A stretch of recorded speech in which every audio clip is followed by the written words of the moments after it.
Hello 10th class. देखिए कि chapter 3 में पॉलिनोमियल बहुपद, ठीक है। अब इसमें यहाँ हमारे पास में क्वेश्चन थोड़ा थ्योरेटिकल आ गए, यानी संख्यात्मक सवाल आ गए, न्यूमेरिकल नहीं है, यानी अंक वाले नहीं है। इन सवालों में बच्चों से बहुत बड़ी कठिनाई होती है कि वो सवाल नहीं कर पाते हैं।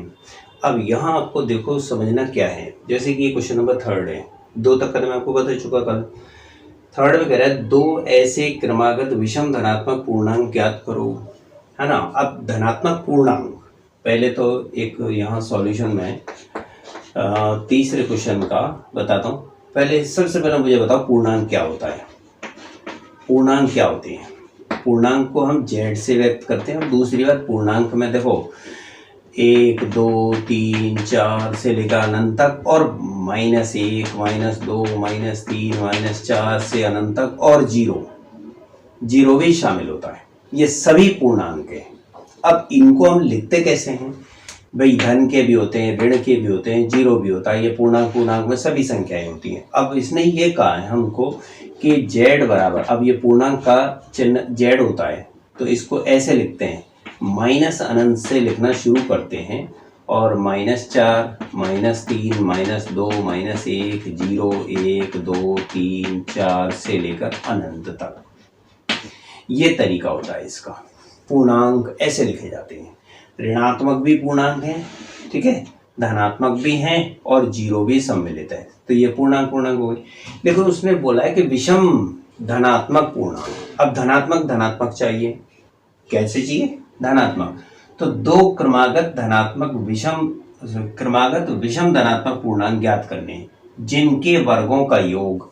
अब क्रमागत में अंतर कितने का होता है? क्रमागत में अंतर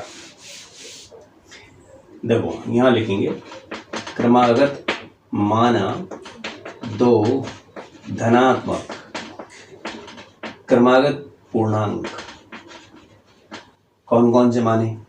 एक तो मान लेंगे x, और दूसरा मानेंगे x+1 या x-1, नो प्रॉब्लम।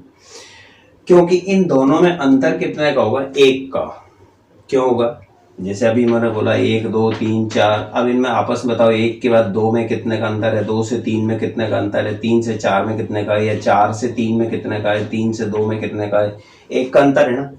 तो इनमें क्रमागत अंतर 1 होता है। अब इसने ये लिखा है कि क्रमागत विषम धनात्मक पूर्णांक। अब विषम वाले आ गए, ये तो क्रमागत हो गए, ठीक है।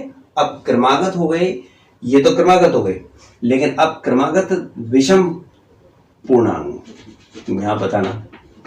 क्रमागत विषम पूर्णांक कौन कौन से होंगे? अब विषम में और सम में, इस जगह शब्द यदि सम भी लिखा हुआ आ जाए ना तो भी कोई दिक्कत वाली बात नहीं। सम और विषम दोनों में अंतर कितने का होता है? अब देखो, विषम में अंतर देखो, और सम में अंतर देखो कितने का है। 1 और 3 में अंतर कितने का है? 2 का। 2 और 4 में कितने का अंतर है? 2 का। तो यानी अगर एक संख्या x है तो दूसरी कौन सी होगी? x+2, यही होगी ना। तो क्रमागत में तो अंतर 1 का होता है, और क्रमागत विषम या सम, इसमें अंतर कितने का होता है? 2 का। तो एक x है तो एक x+2 होगी। कोई जरूरी नहीं है आप x+2 माने, x-2 भी मान सकते हैं, पीछे वाली भी हो सकती है। मानो कि ये x है तो ये x-2 हो गई, ये x है तो ये x+2 हो गई, आगे वाली बढ़ती हो जाती, पीछे वाली कम हो जाती है, ठीक है। तो जो क्वेश्चन कह रहा है उसके अनुसार हमारी ये संख्याएं हुई। अब इनके वर्गों का योग, अब यानी इन दोनों को वर्ग करो और फिर उसको जोड़ो। तो यहां प्रश्नानुसार x का वर्ग पहली संख्या का, दूसरी संख्या x+2 का वर्ग, 2 ही बोला है, यहां पढ़ लो। 2 क्रमागत विषम धनात्मक पूर्णांक,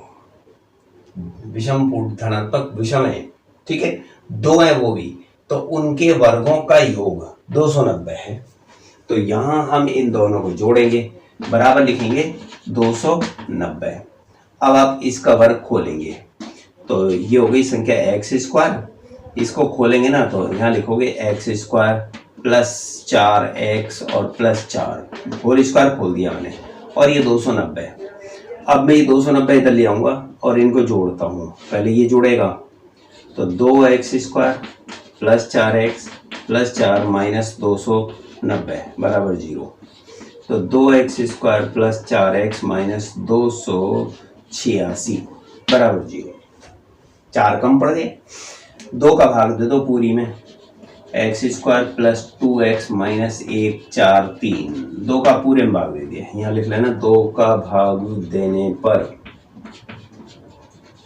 पूरे में, है ना। तो ये संख्या आ गई।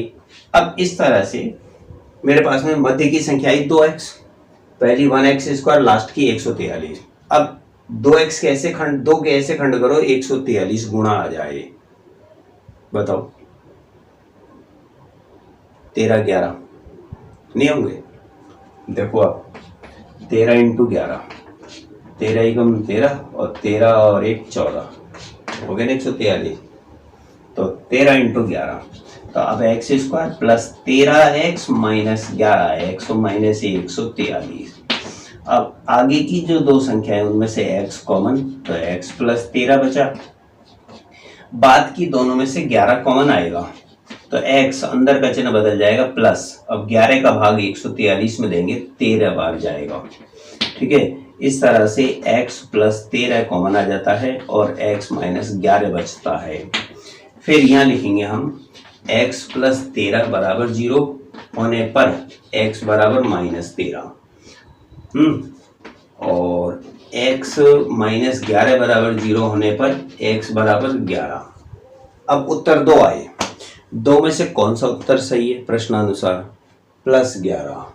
क्यों, इसने बोला है धनात्मक, ठीक है ना, ऋणात्मक नहीं, तो हम ये वाला काम में नहीं लेंगे।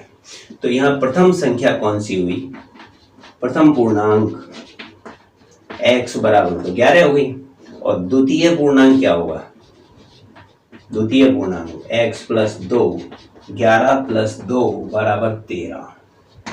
देखो यहाँ रख दिया ना, माना एक x की जगह 11 और 11 प्लस 2 13, तो उत्तर कितने आ गए 11 और 13। तो ये सवाल इस तरह से सरल होते हैं।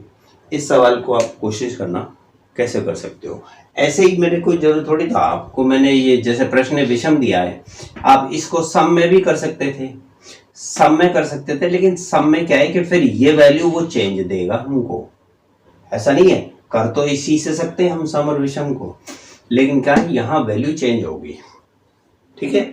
तो ये इस तरह के सवाल हैं, इस सवाल की प्रैक्टिस रखना जरूरी है। तो ऐसे सवालों को आप ऐसे हल कर सकते हैं। इस सवाल को कोशिश करना करने की, नहीं तो फिर कल बताएंगे।